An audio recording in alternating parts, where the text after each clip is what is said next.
உங்களுக்கு மீம்ஸ்ல இன்ட்ரெஸ்ட் இருந்துச்சுன்னா நீங்க பார்த்துட்டு இருக்க வீடியோக்களை டிஸ்கிரிப்ஷன்ல 2 Facebook பேஜோட லிங்கை கொடுத்துருக்கேன். ஒன்று வந்து தமிழ் காமெடி மீம்ஸ், இன்னொன்று வந்து அரசியல் மீம்ஸ். உங்களுக்கு எதுல இன்ட்ரெஸ்ட் இருக்கோ அந்த Facebook பேஜை லைக் பண்ணுங்க, ஃபாலோ பண்ணுங்க. சரி வாங்க இன்னைக்கு நம்ம இந்த வீடியோக்குள்ள போலாம். கடந்த ஆண்டு சரியாக விளையாடவில்லை என்று கடும் விமர்சனத்துக்கு ஆளாக்கப்பட்ட இந்தியாவின் முன்னாள் கேப்டன் தோனி இந்த ஆண்டு சிறப்பாக விளையாடி வருகிறார். நியூசிலாந்து மற்றும் ஆஸ்திரேலியாவுக்கு எதிரான ஒருநாள் போட்டிகளில் கலந்து கொண்ட தோனி ஆஸ்திரேலியா தொடரின் போது மேன் ஆஃப் த சீரீஸ் பெற்றிருந்தார். இந்நிலையில் தற்போது இந்தியாவில் சுற்றுப்பயணம் மேற்கொண்டுள்ள ஆஸ்திரேலியாவுக்கு எதிரான தொடரிலும் சிறப்பாக விளையாடி வருகிறார். முன்னதாக நேற்றைய நாக்பூர் ஆட்டத்தில் ரசிகர் ஒருவர் தோனியை கட்டிப்பிடிக்க துரத்தி வந்தார். இதனை பார்த்த தோனி ரசிகரிடம் சிக்காமல் சிறிது நேரம் ஓட்டம் பிடித்து விளையாடினார். பின்னர் ரசிகரின் அன்பு கட்டளை ஏற்றுக்கொண்டு ஓடுவதை நிறுத்தினார் தோனி.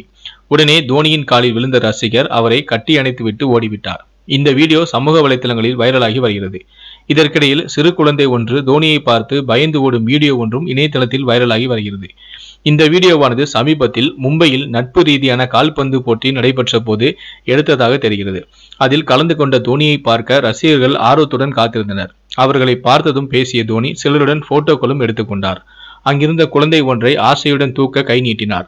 ஆனால் தோனியை பார்த்து அந்த பயந்த குழந்தை வீறிட்டு ஆள ஆரம்பித்தது. அவரின் அம்மா குழந்தையை தூக்க புன்சிரிப்புடன் அங்கிருந்து நகர்ந்து விட்டார் தோனி. தற்போது இந்த வீடியோ சமூக வலைதளங்களில் வைரலாகி வருகிறது. நீங்க இந்த வீடியோ பார்க்கணும் விரும்புனீங்கன்னா நீங்க பார்த்துட்டு இருக்க வீடியோக்கு டிஸ்கிரிப்ஷன்ல இந்த வீடியோட லிங்கை கொடுத்துருக்கேன். அந்த லிங்கை கிளிக் பண்ணி இந்த வீடியோவை பாருங்க. என்னோட சேனல் பிடித்திருந்தா சப்ஸ்கிரைப் பண்ணிக்கோங்க. இந்த வீடியோ பிடித்திருந்தா லைக் பண்ணுங்க, கமெண்ட் பண்ணுங்க, ஷேர் பண்ணுங்க. நன்றி.